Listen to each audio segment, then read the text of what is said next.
Hi friends, ನಮಸ್ತೆ. ನಾವು ನೆಲಮಂಗಲದಲ್ಲಿರುವ mission ಹಬ್ಗೆ ಬಂದಿದೀವಿ. ಏನಕ್ಕಪ್ಪ ಅಂದ್ರೆ ನೆಲಮಂಗಲದಲ್ಲಿರೋ ಮಿಷನ್ ಹಬ್ ಬಂದಿರೋ ಕಾರಣ ಅಂದ್ರೆ ನಾವು ಡ್ರೈಯರ್ ಮಿಷಿನ್ ಬಗ್ಗೆ ನಿಮ್ಗೆ ಸ್ವಲ್ಪ ಇಂಟ್ರೊಡ್ಯೂಸ್ ಮಾಡ್ಕೊಡ್ಬೇಕು ಅಂತ ಬಂದಿದ್ದೀನಿ. ಇದು ಬಂದ್ಬಿಟ್ಟು ಡ್ರೈಯರ್ ಮಿಷಿನ್. ಇದರಲ್ಲಿ ಕೊಬ್ಬರಿ ಆಗಿರ್ಬೋದು, ತೆಂಗಿನಕಾಯಿ ಆಗಿರ್ಬೋದು, ಅಕ್ಕಿ ಆಗಿರ್ಬೋದು, ರಾಗಿ ಆಗಿರ್ಬೋದು, ಮತ್ತೆ ತರಕಾರಿ ಆಗಿರ್ಬೋದು, ಮೀನ್ ಆಗಿರ್ಬೋದು, ಹಣ್ಣುಗಳಾಗಿರ್ಬೋದು, ಎಲ್ಲಾನು ಕೂಡ ಡ್ರೈ ಮಾಡುವಂತದ್ದು ಇದೊಂದು ಮಿಷಿನ್. ನಂತರ ಇದ್ರಲ್ಲಿ ಬಂದ್ಬಿಟ್ಟು 15 ಕೆಜಿ ಕೆಪಾಸಿಟಿಯಿಂದ 500 ಕೆಜಿ ಕೆಪಾಸಿಟಿ ಒಳಗೂ ಸಿಗ್ತೈತೆ. ಇದ್ರೊಳಗ್ ಬಂದ್ಬಿಟ್ಟು ಟ್ರೇಸ್ ಕೂಡ ಇರ್ತೈತೆ. ಎಲ್ ತರ ಆಗಿರ್ತಂತ ಟ್ರೇಗಳು ಕೂಡ ಇರ್ತೈತೆ. ಇದು ಬಂದ್ಬಿಟ್ಟು ಎಸ್ ಟ್ರೇ, ಸರಿನಾ? ಈ ಒಂದು ಟ್ರೇ ಅಲ್ಲಿ ತೆಂಗಿನಕಾಯಿನ 5ರಿಂದ 6 ಕೆಜಿ ಕೂಡ ಹಾಕ್ಬೋದು ನಾವು. ನಂತರ ಹಂಗೆ ಹಣ್ಣುಗಳಾಗಿರ್ಬೋದು, ಇಲ್ಲ ತರಕಾರಿ ಆಗಿರ್ಬೋದು, ಇಲ್ಲ ಸೊಪ್ಪು ಆಗಿರ್ಬೋದು, ಒಂದ್ ಟ್ರೇ ಅಲ್ಲಿ ಬಂದ್ಬಿಟ್ಟು 5ರಿಂದ 6 ಕೆಜಿ ಕೆಪಾಸಿಟಿ ಕೂಡ ಹಾಕ್ಬೋದು.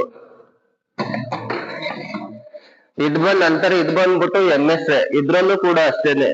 ಇದ್ರಲ್ಲಿ ತೆಂಗಿನಕಾಯಿ ಮತ್ತೆ ಏನೇ ಆಗಿರ್ಬೋದು 5ರಿಂದ 6 ಕೆಜಿ ವಸ್ತು ಹಾಕಿರ್ಬೋದು ನಾವು. ಇದ್ರಲ್ಲಿ ಬಂದ್ರೆ 15 ಕೆಜಿಯಿಂದ 500 ಕೆಜಿ ಕೆಪಾಸಿಟಿ ವರ್ಗು ನಮ್ಗೆ ಮಿಷಿನ್ ಸಿಗ್ತೈತೆ. ಈ ಸಣ್ಣದಾಗೆ ಸ್ಮಾಲ್ ಆಗಿ ಬಿಸ್ನೆಸ್ ಮಾಡ್ಕೊಳ್ಳೋಂಥವ್ರು ಬಂದ್ಬಿಟ್ಟು ಇಲ್ಲಿ ಭೇಟಿ ಕೊಡ್ಬೇಕು. ಈ ಲೊಕೇಶನ್ ಎಲ್ಲಪ್ಪ ಅಂದ್ರೆ ಲೋಹಿತ್ ನಗರದಲ್ಲಿರೋ ಮಿಷನ್ ಹಬ್ ಅಲ್ಲಿ ಹಿಂದೆ ಭೇಟಿ ಕೊಡಿ.